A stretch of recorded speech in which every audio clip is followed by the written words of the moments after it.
Welcome everyone. This is Glenn Downing, Certified Financial Planner at CameronDowning, a registered investment advisory firm here in beautiful Miami, Florida. Today's topic is Social Security. This is such a broad topic that I'm covering it in two separate videos. This one, the first, will cover the Social Security Program, officially OASDI, Old Age, Survivor, and Disability Insurance. As the name suggests, it consists of two parts, the disability income part and the retirement income part. The program is funded by payroll taxes under the Federal Insurance Contributions Act. You know it as FICA. 7.65% of your gross pay, matched by your employer, up to 127.2, is withheld in 2017. That means that on that same amount, your employer contributes 97.30 that you have also withheld. Technically, the Social Security amount, though, is 6.2%. The Medicare amount is 1.45. These together total 7.65. If you earn north of 127,200, then only the Medicare tax is withheld. So you get sort of a little raise in your paycheck at that point. Important to note, though, that under Obamacare, when you earn above 200,000, the Medicare rate rises to 2.35%. Now, by law, any excess of revenue that Social Security receives is loaned to the general fund of the Treasury. There is no lockbox per se.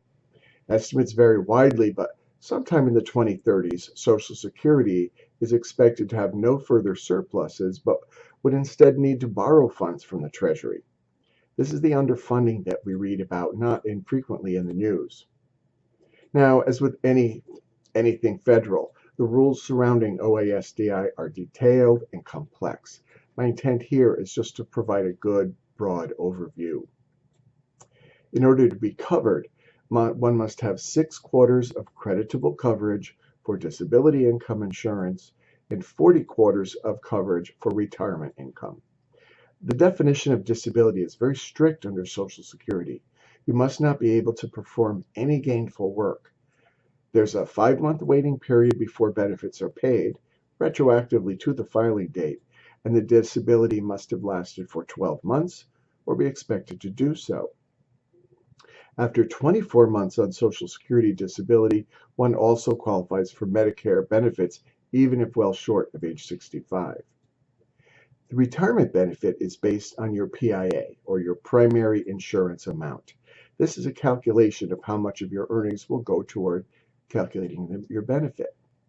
3 important years to remember: age 62, NRA, and age 70. Your full or normal benefit is paid at your normal retirement age, or NRA. Years ago, this was 65, but due to financial instability, Congress began to raise it. So today, retirees have an NRA somewhere between 65 and 7, and younger workers all have NRA of 67. If you choose to delay your benefit until age 70, it will increase by 8% per year over the NRA amount. So a 3-year delay could increase a $2,000 benefit to $2,519 per month, not insubstantial. So should you choose to defer? Well, it depends on the facts of the situation.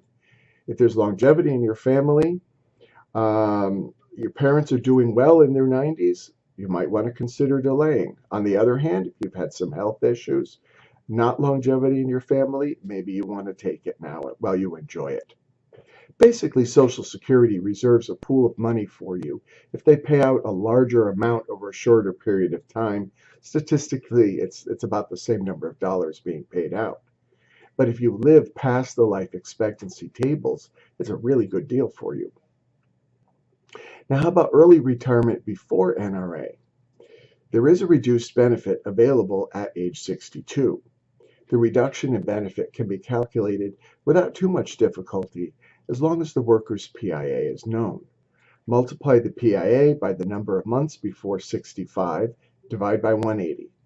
So if my PIA is 2,000, I want to retire at age 64, 12 months early. My calculation is 2,000 times 12 months divided by 180, and I get 133.33. my monthly benefit would be reduced by that amount, or I'd receive $18.66 and change.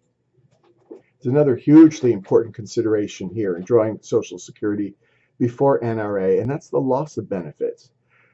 Once you've hit NRA, you can draw your full benefit and earn all the money you're able with no kind of penalty.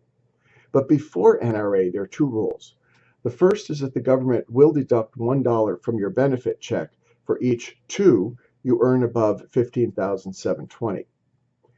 In other words, if your benefit's $1,000 a month and you earn $20,000 above that amount, you've lost your whole Social Security check. They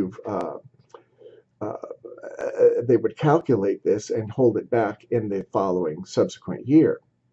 The second rule applies if you draw benefits in the same year that you attain NRA, but before attaining NRA. In that case, they'll withhold $1 for every 3 that you earn above $41,800. So very important to consider carefully the wisdom of early election of Social Security. Retirement can easily last 30 years or longer, and the reduced benefit that may be sufficient today might come up far short in later years. A separate issue is that the benefit will ultimately be taxable under the provisional income formula, but I've done a separate video to address that.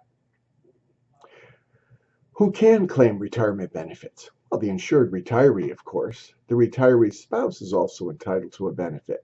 If over age 62, has a child in care who's under 16, or a disabled child in care of any age. The surviving spouse of a disabled worker can collect that worker's benefit at age 60.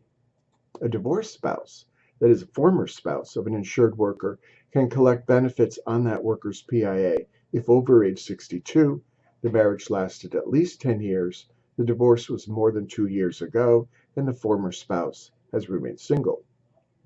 Generally, the spouse will choose between his or her own Social Security payment and that of the spouse, whichever is higher, more favorable. There are also benefits for a surviving spouse who's caring for dependent children, and yes, there is a death benefit. It's $255. Yeah, you heard me right. For some reason, Congress has never indexed this amount, $255. I'll close this video here and direct you to part 2, where I share a few thoughts about the solvency of the program. Once again, this has been Glenn Downing, Certified Financial Planner at CameronDowning. Please connect with us on LinkedIn. Follow us on Facebook and Twitter. By all means, visit our website, CameronDowning.com. There you'll find complete information on our pricing. You can even book an appointment to come see us. Feel free to call or email with questions. It's always great for me to hear from you. So until part 2, see you later.